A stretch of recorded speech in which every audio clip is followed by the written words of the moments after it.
భుజం ప్రసన్నవదనం ధ్యాయే సర్వవిఘ్నోపశాంతయే. ఆ తర్వాత కృష్ణుడు ద్వారకా నగరంలోకి ప్రవేశించడం. జలజాతాక్షుడు సౌరి దగ్గరే మహాసౌదాగ్ర శృంగారకన్ కలహంసావృత హేమ పద్మపరికా ఖాసారకన్ దోరణావళి సంఛాదిత తారకన్ దరులత వర్గానువేలోదయ వర పుష్పాంకుర కోరకన్ మణిమయ ప్రాకారకన్ ద్వారకన్. పద్మముల వంటి కన్నులు గల కృష్ణుడు అలంకరింపబడిన ఎత్తైన మేడలు గలది, అందమైన హంసల చేత బంగారు పద్మముల చేత ఒప్పుతున్న మడుగు చేత అలరారుతున్న ఉన్న అగడ్తల కలది, చుక్కలను కప్పేస్తున్న తోరణములు కలది, ఫలములతో పుష్పములతో మొగ్గలతో చివుళ్లతో కూడిన తరువులు కలది, మణులతో అలంకరింపబడిన ప్రాకారము గలది అయిన ద్వారకా నగరాన్ని చేరుకున్నాడు. తన ఇష్ట నగరానికి చేరుకున్న తర్వాత అన్యసన్నుత సాహసుండు మురారి ఎత్తె ఎదూత్తముల్ దంజులై విన బాంచజన్యము దారితాకిల జంతు చైతన్యమున్ భువనైకమాన్యము దారుణధ్వని భీతరాజన్యము బరిమూర్చితాఖిల శత్రు దానవ సైన్యమున్. అన్యులు సైతం సన్నుతించే సాహసం గల మురారి ఉత్తములైన ఎదుపొంగవులు ధన్యులై వినేటట్లుగా పాంచజన్యాన్ని పూరించేట. ఆయన శంఖం పాంచజన్యం, నేను వచ్చాను సుమా అని. ఆ శంఖం అఖిల జంతువుల చైతన్యాన్ని చీల్చేది, సమస్త భువనముల చేత మన్నింపదగినది, దారుణమైన ధ్వని చేత రాజులందరినీ భయపెట్టేది, శత్రువైన దానవ సైన్యాన్ని మూర్ఛలో మురుగదీసేది. శంఖారావము వీనులన్ విని జనులు స్వర్ణాంబర ద్రవ్యముల్ శంఖాతీతము గొంచుకొచ్చిరి దిదృక్షాదర్పితోత్కంఠన ప్రేంఖద్భక్తులు వంశకాహాల మహాబేరీ గజాస్వావళి రింఖారావములుల్లసిల్ల ధనుజారింజూడ నాసక్తులై. ఆ పంచజన్య శంఖారావం విన్న జనులు స్వర్ణము విలువగల వస్త్రములు ఇంకా ఇతర ద్రవ్యములు అపారంగా తీసుకొచ్చాడు. ఆ కృష్ణుడు వచ్చాడు అని తెలిసిపోయింది. చూడాలని ఉళ్ళేరుతున్న భక్తులు ఆసక్తితో వేణువులు బాకాలు ఊదుతూ బేరులు వాయిస్తూ గజములు అశ్వముల గిట్టల చప్పుళ్ళు ప్రతిధ్వనించగా కృష్ణుణ్ణి చూడాలనేటువంటి ఆసక్తితో వచ్చారు.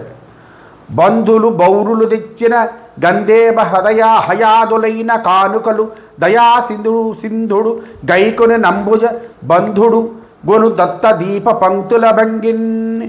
బంధువులు పౌరులు వీళ్ళంతా తెచ్చిన ఏనుగులు గుర్రములు మొదలైన కానుకలను దయాసింధువైన కృష్ణుడు భక్తులు అర్పించే దీప పంక్తులను స్వీకరించే సూర్య భగవానులాగా తీసుకున్నట్ట. ఈ విధంగా ఈ ఆత్మారాముడు పరిపూర్ణ కాముడైనటువంటి పరమేశ్వరునికి కానుకలిస్తూ వికసించిన ముఖములు కలవారు, గద్గదమాచనములు కలవారు అయిన ద్వారకావాసులు స్నేహపూరిత దృక్కులతో బిడ్డల వలె చిన్న పిల్లల వలె మ్రొక్కి ఇలా అన్నారట. నీ పాదాబ్జము బ్రహ్మపూజ్యము గదా, నీ సేవ సంసార సంతాపధ్వంసినియవు గదా, సకల భద్ర శ్రేణులను ప్రీతితో నాపాదింతు గదా, ప్రపన్నులకు గాలాధీసకాలంబు నిర్వ్యాపారంబు గదయ్య చాలరు నిను వర్ణింప బ్రహ్మాదులను.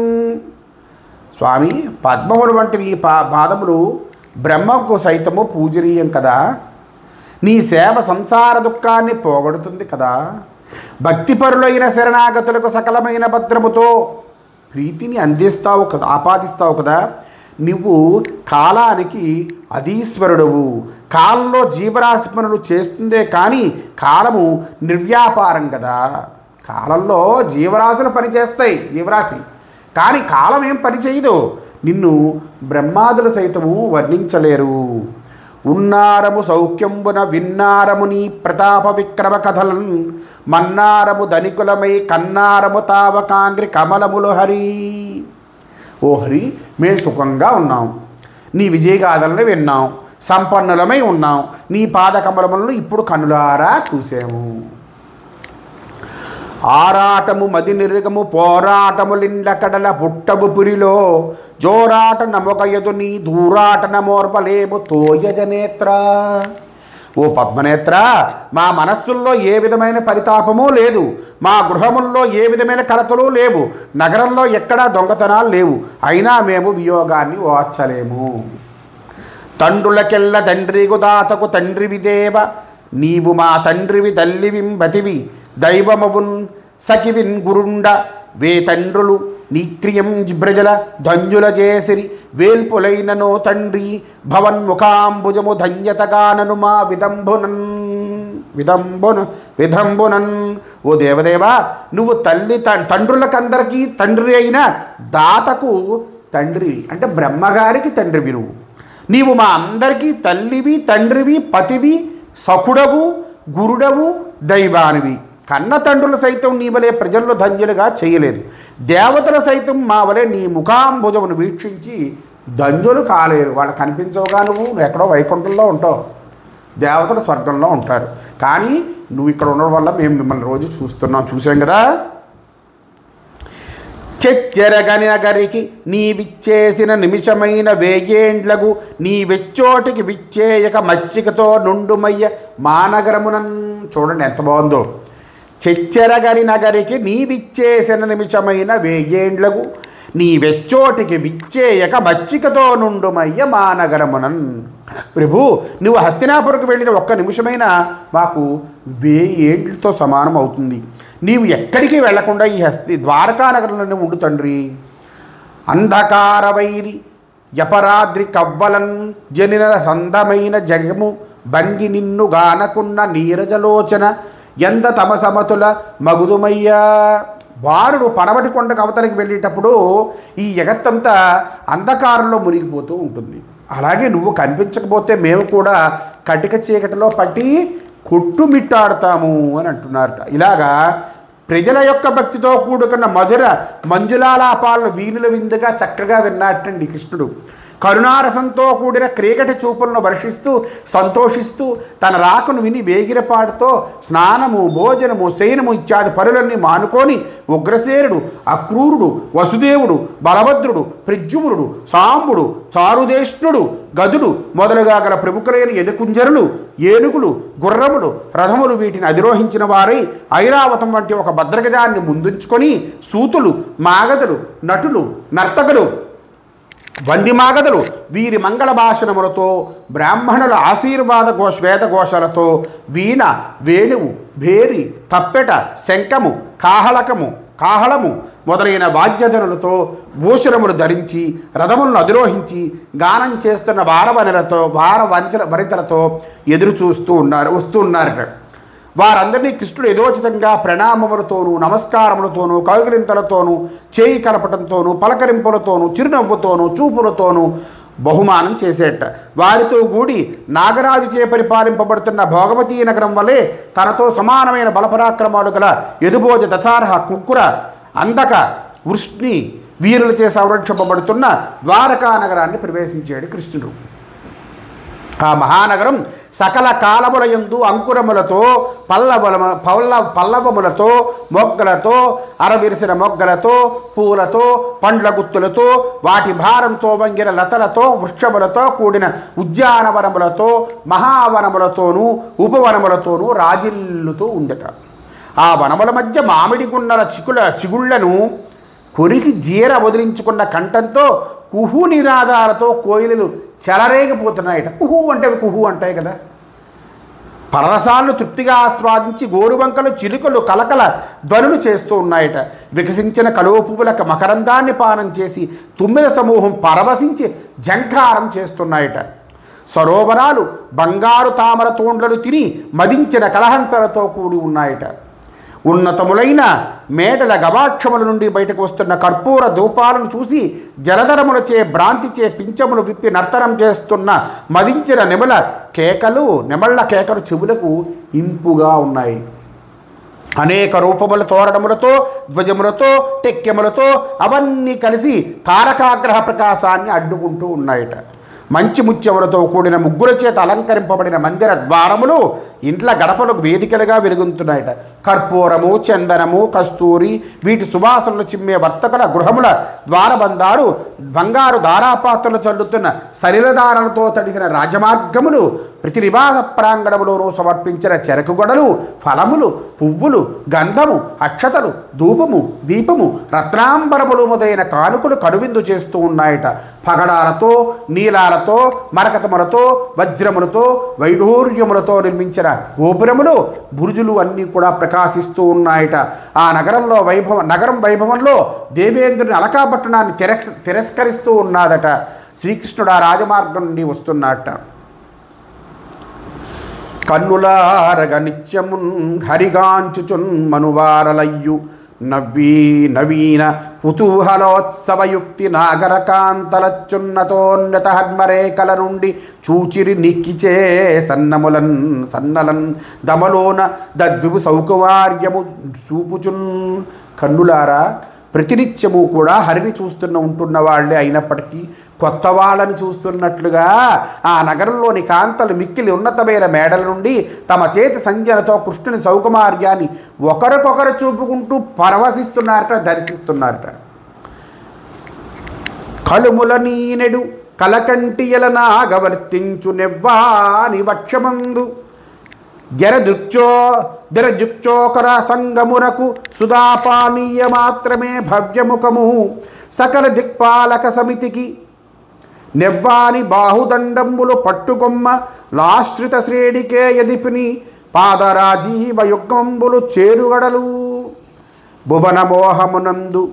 భువనమోహనుండు పురాణ పురుషుడెవ్వడట్టి కృష్ణుడరిగే హర్వ్య శిఖర రాజమానలగుచు రాజమార్గంబున రాజముకులు కుసుమ రాజిగురియ.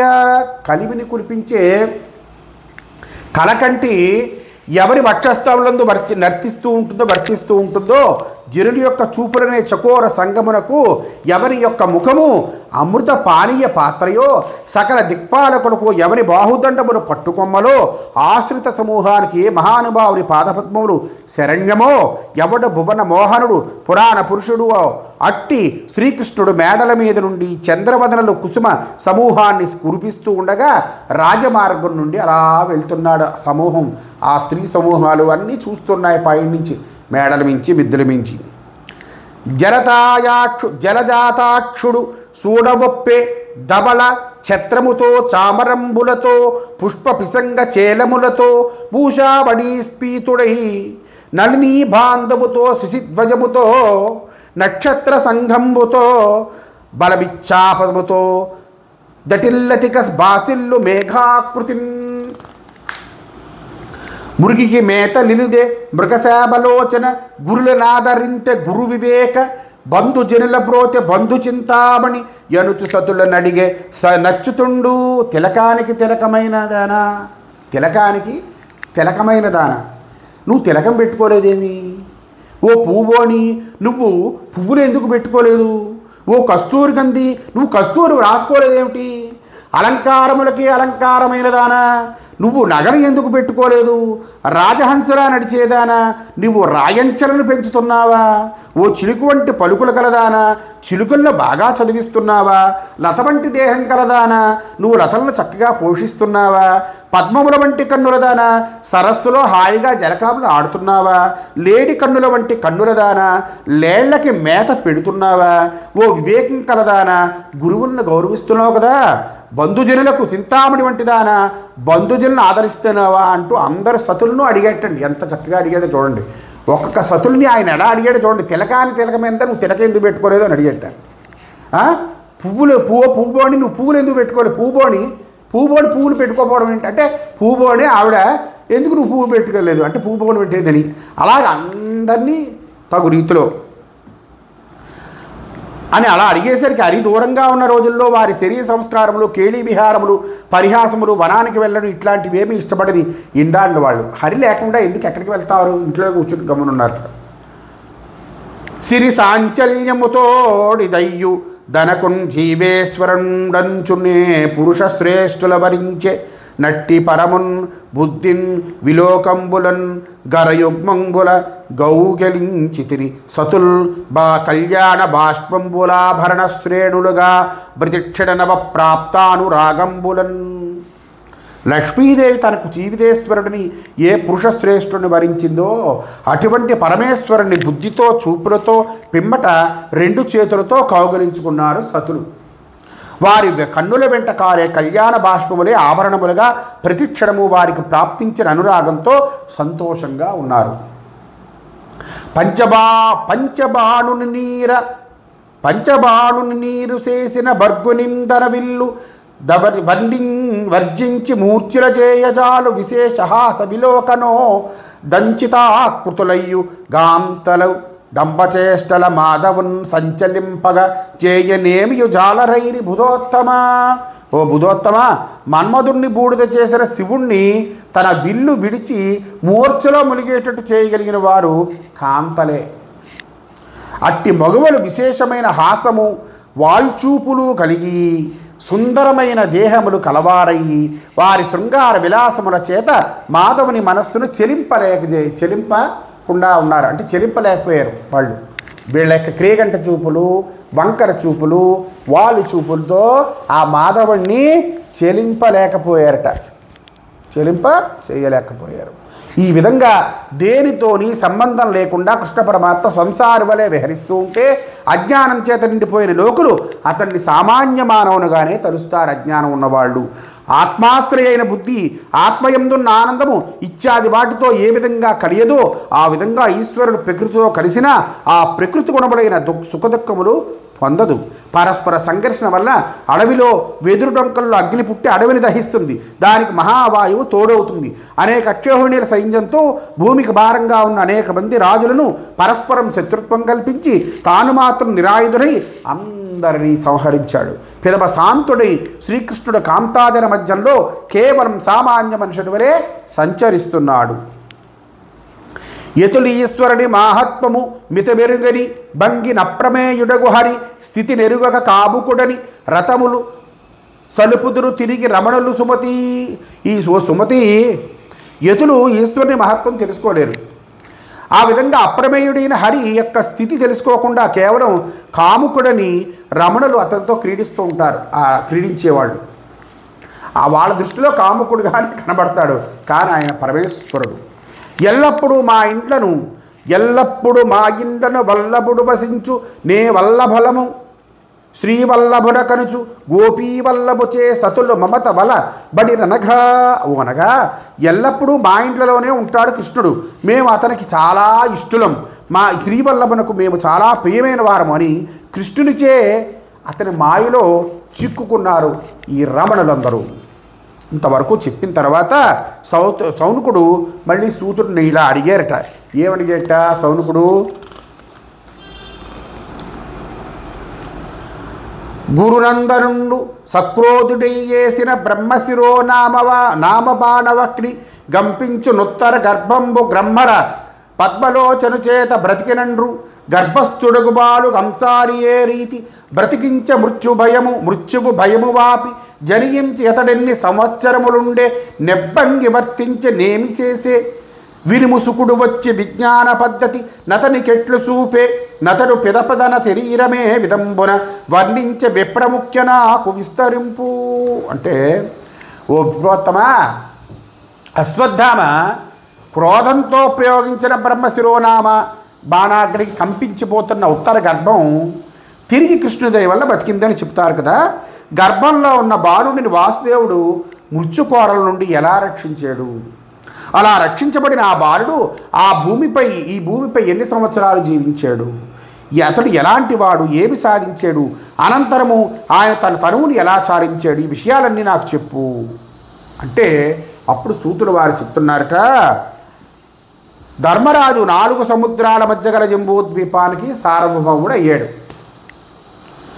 అంగరలు, గుర్రాలు, ఏనుగులు, భటులు, కాంచనము ఇత్యాది దివ్య సంపదలను సంపాదించాడు.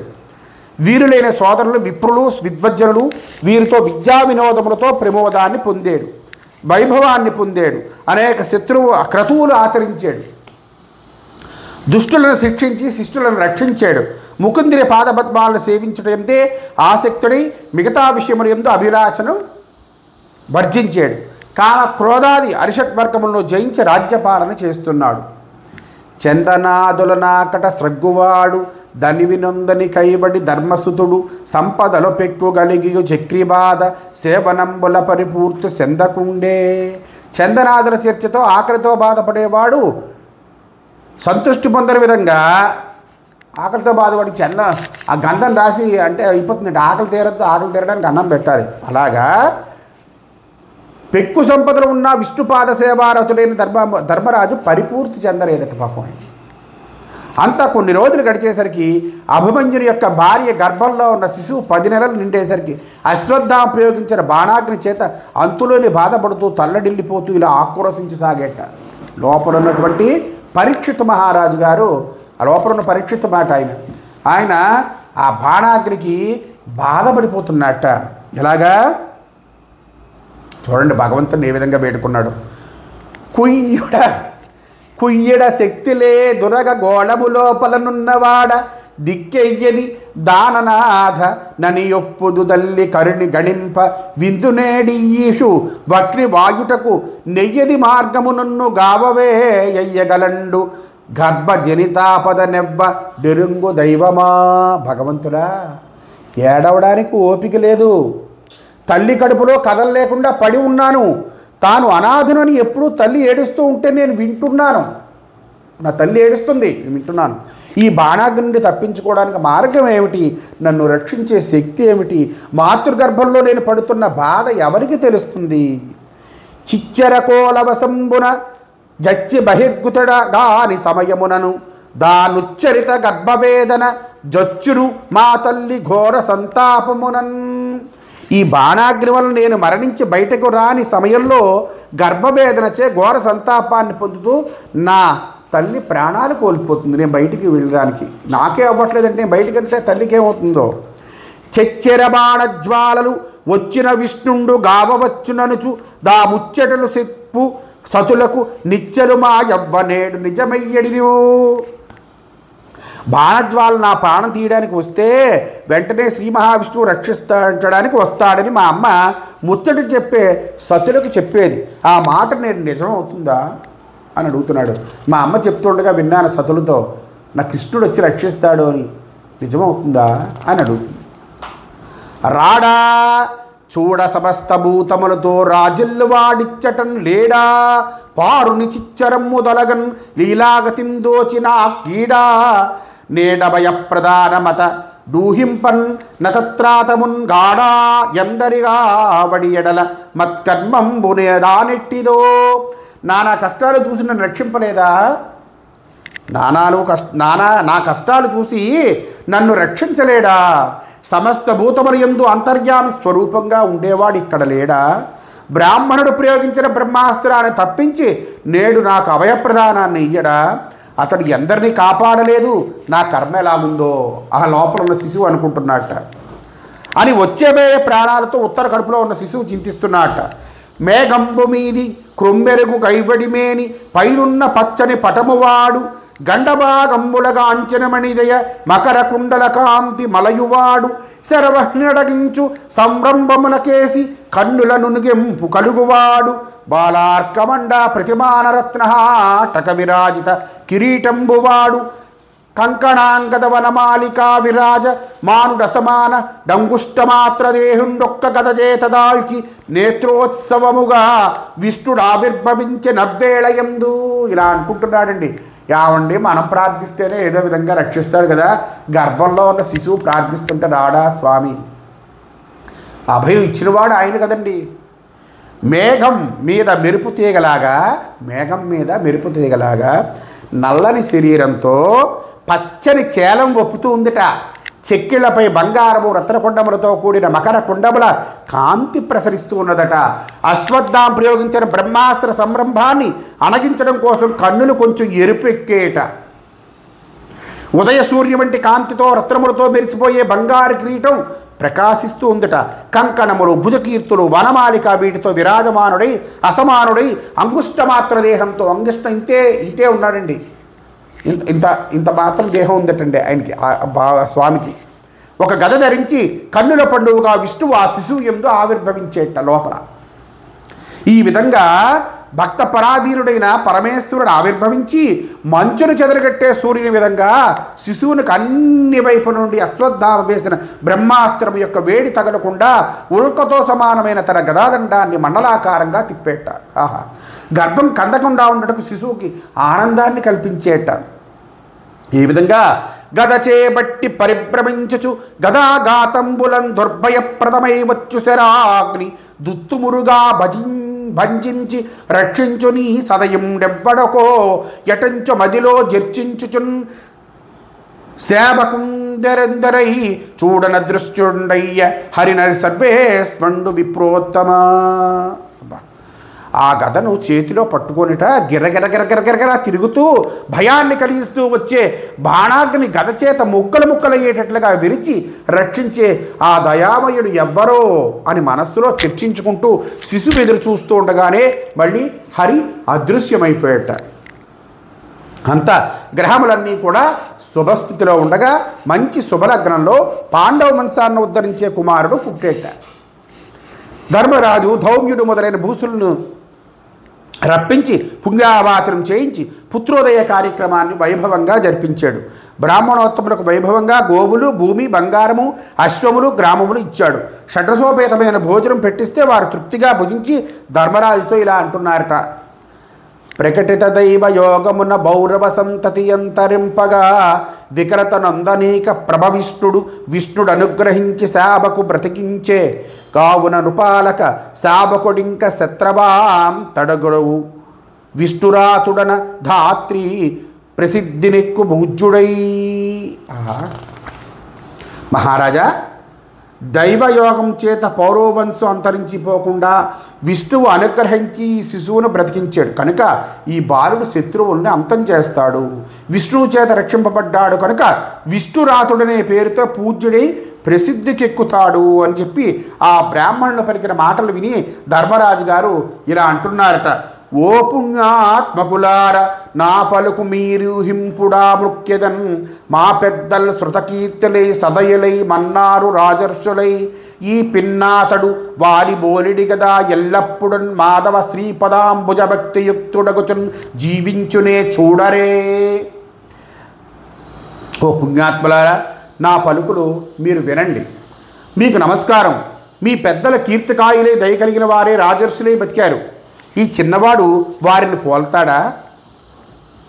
మా పెద్దల్ని పోల్తాడా? ఎప్పుడూ మాధవుని పాదాంబుజముల యందు భక్తితో జీవిస్తాడా అని అడిగట. అప్పుడు ఆ బ్రాహ్మణులు, నరేంద్ర, మీ మనుమడు మనువు యొక్క కుమారుడైన ఇక్ష్వాకుని వలె ప్రజలను రక్షిస్తాడు. శ్రీరామచంద్రుని వలె సత్యసంధుడు, చాలా గొప్పవాడవుతాడు. డేగ వెంట తరుముగా భయపడిన ప్రావురానికి అభయమిచ్చిన శిబి చక్రవర్తుడే దాతయ్యి శరణ పొందిన వారిని రక్షిస్తాడు. దుష్యంతుని కుమారుడైన భరతుని వలె చంద్రవంశానికి కీర్తిని తీసుకొస్తాడు. అర్జున కార్తవీర్యార్జున వలె ధనస్సు పట్టిన వారిలో అగ్రేశ్వరుడవుతాడు.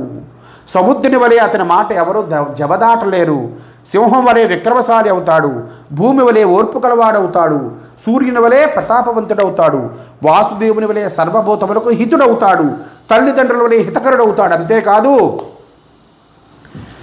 సమదర్శనంబున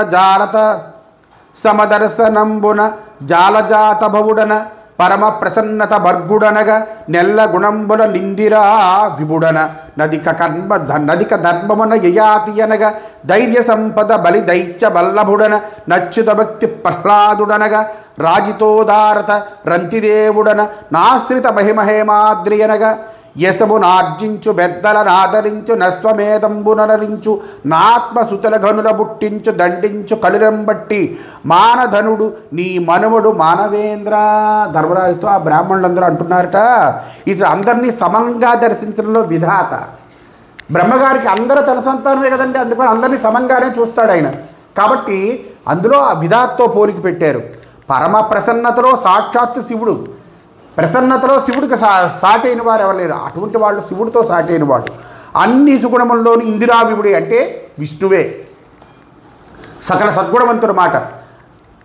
అధికమైన ధర్మాన్ని పాటించడంలో యయాతి, ధైర్య సంపదలో బలిచక్రవర్తి, విష్ణు భక్తి యందు ప్రహ్లాదుడు, ఉదారతలో రంతిదేవుడు, ఆశ్రయించిన వారిని ఆదుకోవడంలో సాక్షాత్తు హేమాద్రి, కీర్తిని ఆర్జిస్తాడు, పెద్దలను ఆదరిస్తాడు, అశ్వమేధాలు చేస్తాడు, గొప్పవారైన కొడుకులను పుట్టిస్తాడు, కలులను దండిస్తాడు.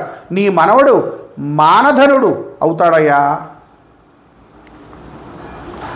హరించుం గడి ప్రేరితాఘంబులెల్లన్ భరించుం ధరన్ రామభద్రుండు బోలిన్ జిరించున్ సదా వేద శాస్త్రానువృత్తిన్ వరించున్ విశేషించి వైకుంఠ భక్తిన్. కలి ప్రేరితమైన పాపములన్నీ పోగొడతాడు. శ్రీరామచంద్రుని వలె భూభారాన్ని వహిస్తాడు. వేదశాస్త్రాల్లో చెప్పిన విధంగా నడుచుకుంటాడు. విశేషించి విష్ణువు అంటే భక్తి ఎక్కువ. ఈ విధంగా చాలా సంవత్సరాలు జీవిస్తాడు. బ్రాహ్మణి కుమారుని వల్ల ప్రేరేపింపబడి తక్షకుడనే యొక్క సర్పం యొక్క విషాగ్ని వలన తనకు మరణం ఉందని తెలుసుకుంటాడు. ఇక దేనితోనూ కూడిక లేనివాడి ముకుందిని పదారవిందములను సేవిస్తాడు. సుఖయోగి వలన ఆత్మజ్ఞాన సంపన్నుడి గంగానదీ తీరంలో శరీరాన్ని విడిచిపెడతాడు. శోక భయాలు లేని లోకంలోకి ప్రవేశిస్తాడని జాతక ఫలం చెప్పి సంతుష్ట చిత్తని భూసురులు వెళ్ళిపోయారట. ముందే చెప్పేశారు అందరూ. తన తల్లి కడుపు లోపల మునుసూచిన విభుడు విశ్వముని నెల్లగలండనుచు పరీక్షింపగా జనులనగ పరీక్షిన్నరేంద్రుడంద్రు మునీంద్ర. ఓ మునీంద్ర, తన తల్లి గర్భంలో తానున్నప్పుడు చూసిన విభుడు ఈ విశ్వమంతా ఉన్నాడు కదా నిత్యము పరీక్షించినందువల్ల అతన్ని పరీక్షిత్తు అన్నాడు. అంటే ఆయన అనుకుంటున్నట్ట గర్భంలో తనని చిన్నప్పుడు కాపాడాడు కదా అంగుష్ట మాత్రంగా వచ్చి, ఆయనే కదా ఈ మొత్తం ప్రపంచమంతా ఉన్నదని ప్రపంచాన్నంతా పరీక్షించి చూస్తున్నట్ట.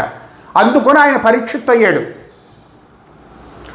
కళల చేత రాజు క్రమమున పరిపూర్ణుడైన భంగి దాతలను దినము పోషణంబుసేయ పూర్ణుడయ్యను దర్భ పటల పాలకుండు బాలకుండు.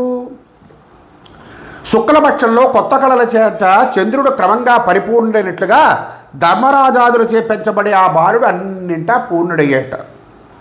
ఆ పైన ధర్మనందనుడు యుద్ధంలో బంధువులను చంపిన దోషాన్ని పోగొట్టుకోవడం కోసం అశ్వమేధయాగం చేయాలని అనుకున్నాడు. ప్రజల వలన పన్నుల రూపంలో శిక్షల రూపంలో వచ్చిన ధనం చాలక మనస్సులో ఆలోచన చేస్తున్నట్ట. శ్రీకృష్ణ ప్రేరితులై భీముడు అర్జునుడు ఇత్యాదులు పూర్వం మరుత్తుడని రాజు యజ్ఞం చేసి మిగిలిన ధనాన్ని సువర్ణ పాత్రలో వేసి ఉత్తర దిక్కున దాచిన సువర్ణాన్ని బలవంతులై తీసుకువచ్చారట. అంత ధర్మరాజు యజ్ఞానికి అన్నీ సమీకరించుకొని సకల బంధువులను కృష్ణుణ్ణి ఆహ్వానించేట. ఆ పురుషోత్తముడైన శ్రీకృష్ణుని ఉద్దేశించి 3 యజ్ఞాలు చేసేట. పిమ్మట శ్రీకృష్ణుడు బంధువులకు సంతోషాన్ని కలుగు చేయడం కోసం కొన్ని నెలలు మళ్ళీ హస్తినలో ఉన్నారు. ఆ పైన ధర్మరాజాదుల దగ్గర సెలవు పుచ్చుకొని అర్జునుడు తోడురాగా యాదవులతో కలిసి ద్వారకకు బయలుదేరారట. కొంతకాలానికి తీర్థయాత్రలకు బయలుదేరిన విదురుడు మైత్రేయముని సన్నిధి చేరుకున్నట్ట. పరమార్థ జ్ఞానానికి సంబంధించిన విషయాలు తెలుసుకొని కృతార్థుడే హస్తినికి వచ్చి చేరేట. బంధుడు వచ్చిన టంచును గాంధారీ విభుడు మొదలుగా నందరు సంబంధములు నెరపి ప్రీతిని బంధురగతి చేసి రపుడు మన్ననలనగా బంధువు వచ్చేడిని సంతోషించో ధృతరాష్ట్రుడు మొదలైన వారందరూ బాంధవ్యాన్ని పురస్కరించుకొని ఎంతో మన్నన చేశారట విదురుడికి. అంతా ధర్మరాజు విదురునికి స్నాన భోజనాల సత్కారములు చేయించి సుఖంగా కూర్చొని అందరూ వింటూ ఉండగా ఇలా అన్నట్ట. ఆహా, విదురుడితో ఒక ధర్మరాజు ఇంకో ధర్మరాజుతో మాట్లాడుతున్నట్టే. యమధర్మరాజు అంశలు ఇద్దరండి, రెండూను. ధర్మరాజు కూడా యమధర్మరాజు అంశే, అలాగే విదురుడు కూడా యమధర్మరాజు అంశే. ఒక ధర్మమూర్తి ఇంకో ధర్మమూర్తితో మాట్లాడుతుంటాయి. ఇది ఎక్కడైనా జరుగుతుందండి, కొన్ని చోట్ల జరుగుతుంది. అలా ఇక్కడ జరిగింది. ఏ వర్తనంబున నింతకాలము మీరు సంచరించితరయ్య జగతిలోన నే తీర్థములు గంటి రెక్కడనుంటిరి భావింపమీ వంటి భాగవతులు తీర్థ సంగమ్ముల ధిక్కరింతురు గదా మీ యందు విష్ణుండు మెరయు కథన మీరు తీర్థంబులు మీకంటే మిక్కిలి తీర్థంబులున్నవే తెలిసి చూడ వేరు తీర్థంబులవనపై వెదకనేల మిమ్ము బొడగని భాషించు మేల చాలు వార్తలేమండ్రు లోకుల వసుదులోన మీకు సర్వంబు నెరిగడి మేధ కలదు. చూడండి ఏమన్నాడో చూడండి. ఇంతకాలం మీరు ఎక్కడెక్కడ సంచరించారు, ఓకే బాగుంది. ఏ తీర్థములు చూశారు, ఎక్కడ ఉన్నారు, ఇది కూడా చాలా బాగుంది.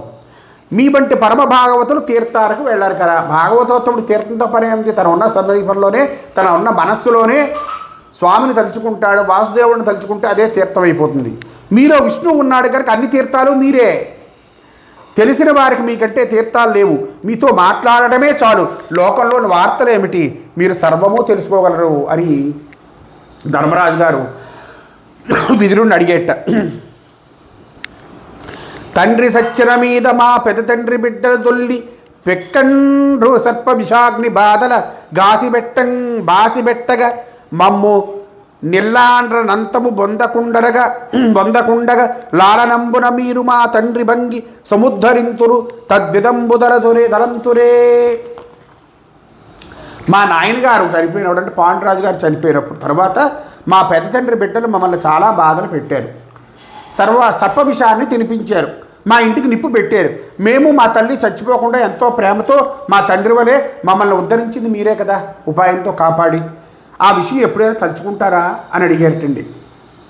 పక్షులు తమ రెక్కలలో భక్షంబులు రాని పిల్లల పదవుల మమతన్ రక్షించిన క్రియమీరలు పక్షీకరణంబుసేయ బ్రతికి మిగదే. అది ఇప్పుడు చెప్పుకోవడం కాదండి, మనం సహాయం పొందిన వెంటనే చెప్పుకోవడం కాదండి, సహాయం పొందిన తర్వాత జీవిత చరమాంకంలో చెప్పుకోవడం అంటే అదండి లెక్క. పక్షులు తమ రెక్కల్లో ఇంకా రెక్కలు రాని పిల్లలను రక్షించిన విధంగా మీరు మా పక్షం వహించి మమ్మల్ని బతికించారే. మన్నారా ద్వారకలో నున్నారా ఎదువులంబుదోదరు కరుణన్ కన్నారా లోకులచే విన్నారా మీరు వారి విధమెట్టిదియో. ద్వారకలో ఉన్న ఎదుపుంగవులందరూ సుఖంగా ఉన్నారా, మీరు కృష్ణుని దర్శించారా, పోనీ ఎవరి వల్లైనా వారు ఎట్లా ఉన్నారో తెలుసుకున్నారా. అనా విని ధర్మరాజునకు నా విదురుండు సమస్త లోకవర్తనము గ్రమంబుతోడ విసిదముగా చెప్పి ఎదుక్షయంబు చెప్పిన నత డుక్ర శోకమున వెగ్గిలిచుండెడి నంచునేమయన్ వినుమని చెప్పడయ్య ఎదు వీరుల నాశము భార్గవోత్తమా. ఇలా ప్రశ్నించిన ధర్మరాజుతో విదురుడు లోకంలో ఉండే సమస్త విషయములు విశదంగా చెప్పాడట. ఎదుక్షయాన్ని చెబితే అతడు ఉగ్రమైన శోకభారంతో కుమిలిపోతాడని చెప్పలేదు. అప్పటికే ఆయనకి తెలుసు కృష్ణుడు వెళ్ళిపోయాడు, వంశ నాశనం అయ్యిందని. కానీ శోకంతో కుంగిపోతాడని చెప్పలేదట. మేలు చెప్పెనేని మాలండ్రు లోకులు చెట్టు ఎండ్రు కీడు చెప్పెనేని నంత మీద శూద్రుడైన కతంబున శిష్ట మరణమతుడు చెప్పడయ్యే. లోకంలో మేలు చెబితే లోకులు మేలు అంటారు, కీడు వార్త చెబితే అసహించుకుంటారు. ఆ కారణంగా సహృదుడైనటువంటి విదురుడు శిష్టులైన వారి మరణావార్తను చెప్పలేదండి. పూర్వం మాండవ మహాముని శాపం చేత యమధర్మరాజు శూద్రకులంలో విదురుడై జన్మించేట. ఆ 100 సంవత్సరాలు సూర్యభగవానుడు యథావిధిగా యమధర్మరాజు స్థానంలో ఉండి పాపం చేసిన వారిని దండించేట. అంటే యమధర్మరాజు పోస్టు సూర్యుడు నిర్వహించాడు. ఇక్కడ ధర్మరాజు రాజ్యభారాన్ని వహించి తన తమ్ములు తాను కులదీపకుడైన మనుమని ముద్దు చేస్తూ చాలా కాలం మహావైభవంతో సుఖంగా రాజ్యాన్ని పరిపాలించేట. బాలాజన శైలాదన లీలావన ముఖ్య విభవలీన మనీషా లాలసులగు మానవులకు గాలము వంచించు దొరవగాహము సుమతి. ఓ సుమతి మంచివాడా, ఓ సౌనక విన్నావు కదా, సంతానము ఆనంద భవనములు లీలావనములు మొదలైన భౌతిక సుఖముల యందు లాలసులైన మానవులను కాలం తెలియకుండానే వంచిస్తుంది. కాలం యొక్క గతి దురవగాహం సుమా అని చెప్తున్నట్ట. ఆ తర్వాత వచ్చే భాగంలో గాంధారి ధృతరాష్ట్రుడు దేహత్యాగం చేసుకున్నట ఇవన్నీ కూడా చెప్పుకుందాం. హరి ఓం శ్రీకృష్ణార్పణమస్తు.